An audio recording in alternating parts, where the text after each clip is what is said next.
Morning, everybody. Welcome back to the Opportunistic Trader. It is Friday, October 19th, and we're joined by Tony Greer of TG Macro. How's it going this morning, Tony? Hey, what's up, Mike? Always good on a Friday morning. Yeah, another interesting trading week. Volatility is right now 1840, which is actually down 8% on the day, which means that, we were back above 20 yesterday and the markets are all over the place. What are your thoughts this week? Yeah, we're kind of waiting. We're waiting into a higher vol regime still. I think that we're still working off the effects of that breakout in the 30-year mortgage rate. In the 30-year Treasury bond. With 30-year yields still above, above 3.25 in the 340 range. I still think that there's going to be pressure on the small cap stocks. I totally understand that there's a little bit of a bounce today. Like if you look at FANG and big tech, they sort of, the FANG is kind of holding on to a support level. And it makes sense that they're trying to bounce the market today because the S&P is still above its 200-day moving average. And it's sort of, started out there this morning and it's been working its way higher. But like I wrote about earlier this week, it looks like a lot of these rallies are running into a burning building, as I like to say, because they're these huge magnitude moves to the upside. And all it does is put these stocks back into the level that they broke down from. I think we'll continue to see weakness, centered around the housing stocks, centered around social media. Semiconductors seem to be the ones leading technology down. And so, that's where you got to keep an eye out. I'm very cautious about the oil price. I think that what's going on with Turkey, Saudi Arabia, and the death of Khashoggi is a low grade disaster for Saudi Arabia. And I think that they're going to spend a lot of time trying to rebuild their political clout in the global community. I'm kind of a buyer of oil on this dip. Nothing has changed really structurally. Brent is still $11 over WTI. Brent spreads are still firmly backwardated. DCS is $3 and change. And, nothing much has changed about the oil market. If anything, a lot of length has been cleared out in the $10 move lower. But that's been, the way the crude oil has been trading, meets support and rallies off of that. And I think this time will probably be no different. So that's where I am. Yeah, well, crude's had a wild ride, especially like in this D's contract. Traded up to 77. Yesterday got down in the mid 68 range. Today we're up a buck, trading 69.80. But it's been all over the place. And like you said, this Saudi story definitely has a lot of further information to come out and Yeah, fall out. and we saw 4 consecutive weeks of builds in crude oil, so it made sense for it to pull back. And everybody is looking at this from the bearish stance, in my opinion. I mean, there is a spec long out there, but everybody I talk to seems to think that oil is going to get tumbled in a risk-off atmosphere just because China missed their GDP, et cetera. But I mean, as far as I'm concerned, I don't really need to look too far outside of the U.S. to understand what's going on with these markets. Why? Yeah. Why would you? Sure. And then, since it just came out, let's just update. I know you've been all over the housing market, but it's September existing home sales just came out, 5.15 million, which was well below the estimate of 5.3 million. This is the lowest level since November 2015. Hmm. And just looking across the sectors, it is weak across the board. The month supply is up, and also existing price. Actually, price is up a little bit, also. Home builder index really hasn't done a whole lot. That just came out about 8 minutes ago, but we're been beaten down so much in that sector. I know you've been all over that. Any updated thoughts on the housing market? How it's reacted this week? Yeah, it still seems like the finally those big the sort of retailer names, like I said, in within the sector, Williams Sonoma, Lowe's, Home Depot. Those names have pulled back considerably. Home Depot, if you call that up, is having a terrible week, breaking down below its 200-day moving average again with a big false, sort of blow off top behind it. Um, Home Depot looks like it's going to trade back off to around 170, which were the lows in April. And I think that probably knocks the home builders index down a little bit further. I think you can still continue to lean short in the home builders themselves because I don't think that people that got long them are all the way out yet. So I think they can pressure that further. And as long as the big retail names within the sector are coming off, I mean, you could probably step on the gas. I mean, I covered half of my short because it fell 10% in my lap. And I've had the position on for a long time, but I've still got a little piece riding there, and so I'm going to let that ride lower until I see Home Depot around 170. Then I'll make another decision. Then I'll make another decision about my home builders. Yeah, just so far, month to date, Home Depot's down 13% right now. And today, not getting, the equity market's higher and it's not getting much reprieve. It's down 10 cents on the day. So definitely has been trading under pressure following, those home builders. But what's interesting about that is the home building index started moving well before that. And so it was a bit of a lead right there. And I know you were talking to us about that weeks ago. So that's one. Yep. What about an update on social media? Any thoughts there? I know you've been bearish that sector for a while. It's been obviously volatile with the broader markets here, but any thoughts based on price action? Not really. Like Muhammad Ali and the Rumble in the Jungle, I'm kind of just watching it go down the way he watched George Foreman go down. There's really no need to take another swing. I think that my thesis is being proved right. I think that they're getting less popular by the day. I think that there's still a tremendous amount of heat to come on Google, Amazon, and the big names. But I'll stick with social media, and I continue to think. I mean, Facebook is not trading well at all.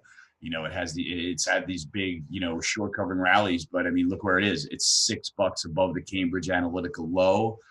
The stock is obviously changing hands massively from one fund to another. And I still think that the path of least resistance is down, and I don't think that it's challenging me very much on the upside. So through 150, I'm definitely going to add to my Facebook short. I'm going to be short as like humanly possible, because I think people are kind of taking this to that whole situation too lightly. And I think it's way more serious. So I think there could be a real move, a significant move lower through 150. So I'm staying short social media. I don't really have much to do or say about it. I'm still kind of looking for longs in the cannabis space. I'm looking for longs in energy. I like to buy refiners on the dip, and now I'm getting a real serious dip today with Marathon testing the 200-day and Phillips 66 breaking down below it. So, it's a big risk off day as far as I can tell. I mean, I know a couple of these sectors are up, but I'm still really concerned about where they are because for the most part, a lot of these sectors have already broken down below major moving averages, and we're going to see all kinds of retracement rallies. But, it looks to me as long as I see those micro caps are still curling over and the smaller caps are curling over, I have a little bit of a negative bias toward the tape, generally speaking, right now. So I know you've been speaking about cannabis and you've been all over this sector for a long time. I haven't seen, what was that ETF for the cannabis sector? There's HMMJ in Canada, and then there's MJ in New York. Yeah, no, I was just wondering because I don't follow it that closely in this recent turbulence with the market in the past 3 weeks with, the Dow, S&P, NASDAQ down over 5%. Has cannabis in this kind of risk-off move been hit harder than the markets based on the fact that, spec positions in that, or has it held up well? I think cannabis has held up beautifully, and I think it's a telltale sign that there's still accumulation going on in these names. If you ask me, the whole sector just withstood a pretty serious blow with Rob Sands announcing that he's leaving Constellation Brands. I'm really concerned about that because Rob Sands was the main reason behind why I bought Canopy Growth behind them, on the back of Constellation buying it. And it's because I thought Rob Sands was going to be a total branding guru with the space. So I'm really concerned now with him out of the picture. I'm a little bit concerned for my Canopy position, but it seems to be hanging in really well. We've had an obvious sort of sell the fact type of thing around the Canadian legalization of recreational, which you have to expect. I mean, all of the cannabis bears out there are looking to sell the fact and probably short the stocks on the October 17th legalization in Canada, and we'll see what happens. But I would imagine if they're pouring shorts out into them now, they don't really look like they're going down either way. I'm currently really long cron right now. I like the way it's behaving into support. It's had an inside day so far, inside yesterday's range, but above 13. I think cron is in a really good position here. So that's what I'm looking for. I'm looking for, as as the legalization continues to spread, south into our part of the hemisphere. I'm imagining these stocks are going to continue to attract interest, and that's kind of the way I'm playing it. I'm in it for the 5 to 10 year long haul. So let's see what happens. Yeah, looking at a few of the indices, I do think it's held up pretty well given this volatility that we've seen in the U.S. markets and also globally. Typically sometimes you'll see, some more speculative plays that have been building up for months and months when there's a correction, and it's not a correction, but a decline like we've seen in the past few weeks where you get these spec positions really seeing significant unwind, and it's actually held up pretty solidly as of right now. The ETF, Yeah, which I have the HMMJ and Ron up, things like that. So like I yeah. said, that's pretty good price Well, action, I would think.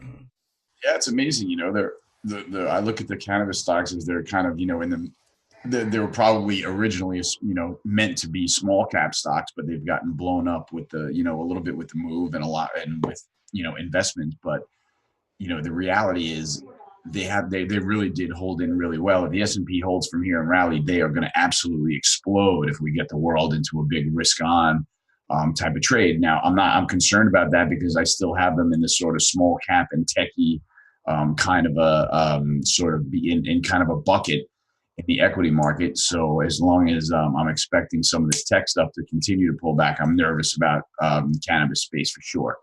What? But I do. Go ahead. Go ahead. No, I was just gonna say sorry. Yeah, finish your thought. I was just gonna. Yeah, no, that was it. I'm all I can tell you is that I'm playing the Cron from the long side now, and I'm not holding on to my other core positions, in Canopy and Aurora Cannabis. I'm excited about Aurora Cannabis's New York listing. I think that's going to be a huge, huge tailwind for the stock. I think people are probably waiting for that to invest, and I still love the Aurora Cannabis chart as an inverted head and shoulders there with a neckline at 11. We broke through it, and I got a target of about $18 on the upside. I think Aurora looks great too. What do you take of the recent G10 FX and fixed income sort of price action? Really, FX has not done anything for the past few months. Equities up, equities down, Fed raising, ECB doing their thing. G10's just been stuck. What do you make of that? Anything that you're kind of piquing your interest there? No, I have expected that. I've been saying in my presentations that I don't see much opportunity within the G7 FX outside of the UK. When I look over at the UK, it looks like they're both sides are trying to get through the Brexit.